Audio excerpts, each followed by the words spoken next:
भारत के गंगा तटीय मैदानों का पूर्वांचल क्षेत्र, जिसमें पूर्वी उत्तर प्रदेश और पश्चिमी बिहार के अधिकांश भाग शामिल हैं, देश के सबसे उपजाऊ क्षेत्रों में से एक है। ये जो पूर्वांचल का क्षेत्र है हमारा, और अगर आप पूर्वांचल में भी देखें तो ये हमारा तराई का क्षेत्र है, और ऊपर पहाड़ का पानी जो नेपाल के पहाड़ों से आता हुआ है, ज़्यादातर नदियाँ उधर ही से निकलती हैं और यहाँ पे आती हैं। तो हम सब बाढ़ प्रभावित क्षेत्र में रहते हैं यहाँ पे, क्योंकि पहाड़ की मिट्टी भी यहाँ पे आई तो उपजाऊ ज़मीन बहुत रही है, हमेशा पानी की उपलब्धता अच्छी रही है। इस नज़रिए से यहाँ पे जनसंख्या भी काफ़ी हो गई, पर यहाँ की आजीविका खेती के ऊपर ही निर्भर है। और खेती में भी वो लोग जो छोटी खेती करते हैं, जो स्मॉल एंड मार्जिनल फार्मर, जिनको हम कहते हैं लघु सीमांत कृषक कहते हैं, और महिला किसानों की संख्या भी बहुत अधिक है यहाँ पे जो काम करती हैं। लेकिन इस इलाके के लिए ज्यादा पानी का यही वरदान हर साल कहर बनकर आता है।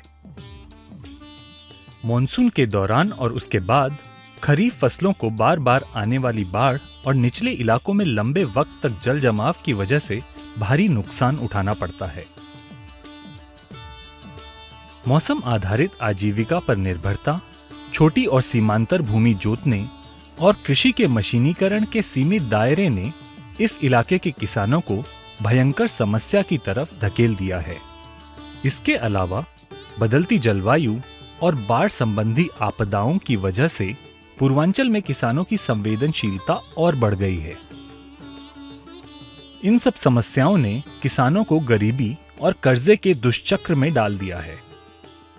वक्त की जरूरतों को ध्यान में रखते हुए भारत सरकार के विज्ञान एवं प्रौद्योगिकी विभाग का core support programme Gorakhpur Environmental Action Group के साथ जलवायु अनुकूल कृषि तकनीकों को अपनाकर बाढ़ प्रतिरोधी आजीविका विकसित करने की दिशा में नए रास्ते स्थापित कर रहा है। जिस परियोजना में हम लोग department of science and technology के साथ इसमें आए कोर सपोर्ट प्रोग्राम में, वो एक बहुत अच्छा लक्ष्य रखती है कि हम कैसे विज्ञान और तकनीकी को लोगों के पास पहुंचा सकें। तो हम तकनीक लाके कहीं से टॉप डाउन कहीं से ला करके देने का काम ना करें, बल्कि हम उनकी ज़रूरतों के हिसाब से, उनकी वरीयताओं के हिसाब से हम तकनीकों को पहचानें, विज्ञान को उसके लिए इस्तेमाल करें और उन्हीं के साथ में हम तकनीक बनाएं। बाढ़ प्रभावित क्षेत्र है, सब्ज़ी बोने वाले लोग हैं, महिला किसान बहुत ज़्यादा खेती के अंदर हैं, बहुत लोग माइग्रेट करते हैं तो उनके साथ समस्याएं आती हैं। रबी की फसल जो है वो डिले होती जा रही है हमारी, तो हम कैसे नर्सरी का काम कर सकते हैं। छुट्टा जानवर बहुत हैं, उनके साथ जो एक समस्या है। तो ये जो समस्याएं स्थानीय हैं, उन स्थानीय समस्याओं के परिप्रेक्ष्य में हम तकनीक विकास कर सके, ये भी एक यूनिकनेस रही। सभी तकनीक ये ध्यान में रखकर विकसित की जाती है कि वो किसानों के लिए कितनी व्यवहारिक और सुलभ है। हम लोगों ने कोई भी यहाँ पे तकनीक इस तरह की नहीं विकसित करने की कोशिश की कि जो महंगी हो, जो चीज़ें वहाँ पे आकर के जो है वो लागू करने के लिए हम उनको, क्योंकि एक हमारे लिए सबसे बड़ा निगरानी का बिंदु जो था कि हम एक सिनर्जी बनाएंगे साइंस, यानी कि जो शुद्ध साइंस है उसके और पारंपरिक ज्ञान, इन दोनों के बीच में। इस हस्तक्षेप का पहला पहलू उपयुक्त फसल संयोजन के साथ बहुपरत खेती की शुरुआत है। यह कम ऊंचाई वाली फसलों को शामिल करके प्राप्त किया जाता है, जिसमें लता और मचान पर लगने वाली फसलें भी शामिल हैं। जल जमा की जमीन तो बाढ़ से तो ग्रस्त हो जाती है। एक फसल मान लीजिए कुछ नहीं होगा, सब लगाया हुआ बर्बाद हो जाता है।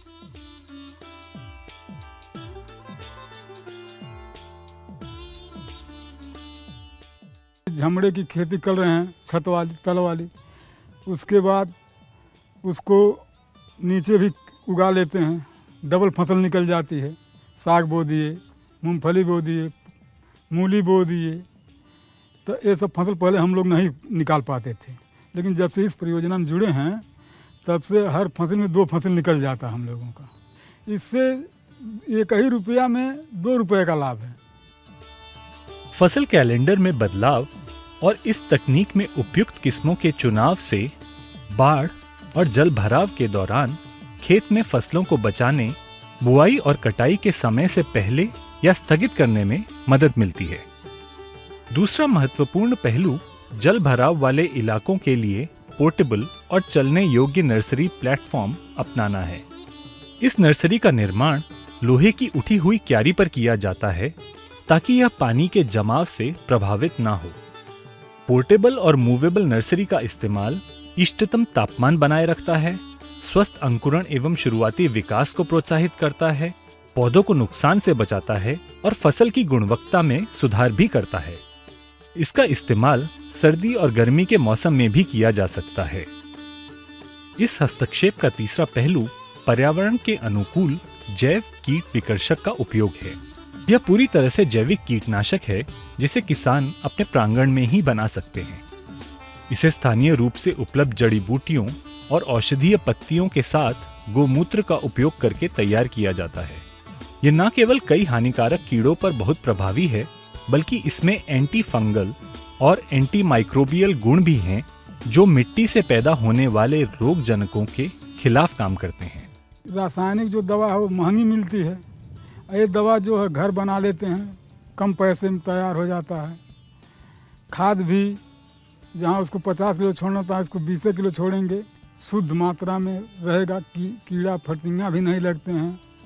खेतों में कड़ी मेहनत को कम करने के लिए कार्यक्रम में कुछ सरल एवं अत्यंत प्रभावी निराई, गुड़ाई और कटाई के उपकरण भी पेश किए गए हैं।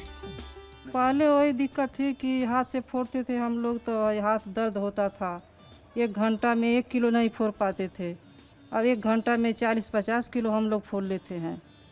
और समय बचता है तो दूसरा काम कर लेते हैं हम लोग, गोरू बछरू, और जल्दी से अपन खेती बाड़ी के जो काम रहता है वो भी निपटा लेते हैं हम लोग। धान बैठाने के लिए बहुत दिक्कत होता है लेबर का। 1 एकड़ में 3600 रुपया 1 एकड़ का बैठानी लगता है लेबर का। और ये जो मशीन है, मशीन से हम लोग 1 लीटर तेल में अब 1 एकड़ हम लोग बैठा देंगे। समझिए कि 3000 का फ़ायदा होता है।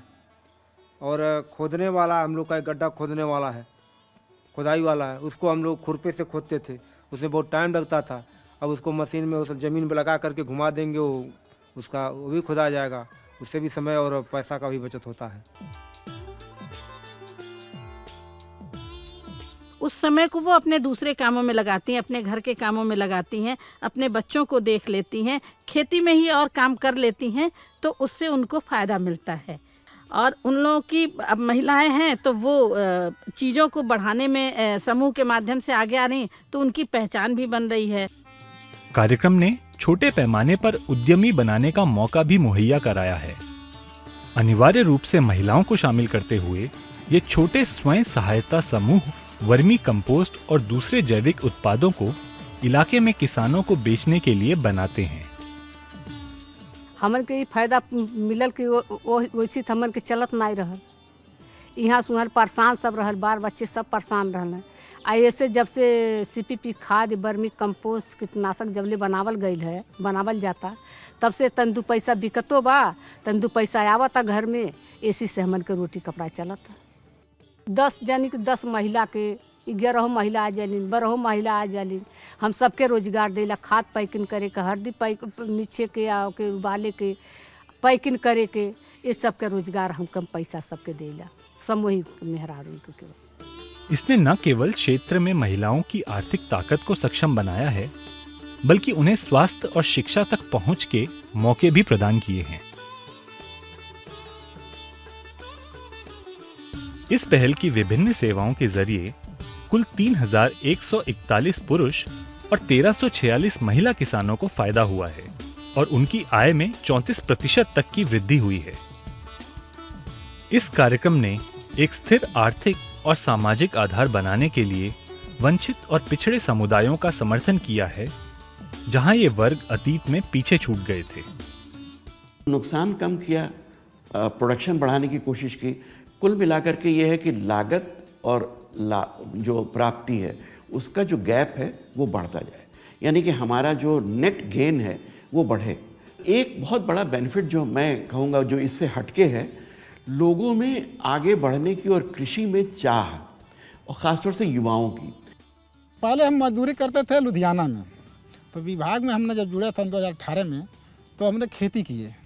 खेती करने के बाद जैसे मान लीजिए जहाँ 1000 कमाई होता था, हमको जैसे मान लीजिए सब कुछ करके इन लोगों से समझ करके विभाग से मतलब बातचीत करके लागत कम से कम करा करके हमारा प्रॉफिट पूरा बढ़िया होने लगा। जैसे मान जहाँ 10,000 महीने में कमाते हैं तो हम 20,000 महीना कमाने लगे। हमने साहब जब से जीएसटी परियोजना से जुड़े हैं तब से हमको कम से कम साल में पूरे परिवार को खिला जिला कर लाख रुपए का बेनिफिट हो जाता है। इसके पहले नहीं जुड़े थे तो भर्ती ज़्यादा लगता था, होता नहीं था कायदे से। असर ही पड़ल है कि लइके दुठ बाटे तन पढ़े के आगे तन निकल गई है, उसी से वही पैसा से उन्हन के आगे पढ़ौले में तनी कोशिश कर दिली लड़की लड़का दोनों के। फिर दुठू नतनी बाटी उन्हन के पढ़ौले लिखौले में आगे बढ़ावत है। वही में तनी पेट के खर्च वो चलाता, नून तेल चलाता, घटल बढ़ल के चलाता। वही में विज्ञान एवं प्रौद्योगिकी विभाग की इस पहल को बहुत बड़े पैमाने पर दोहराया जा सकता है।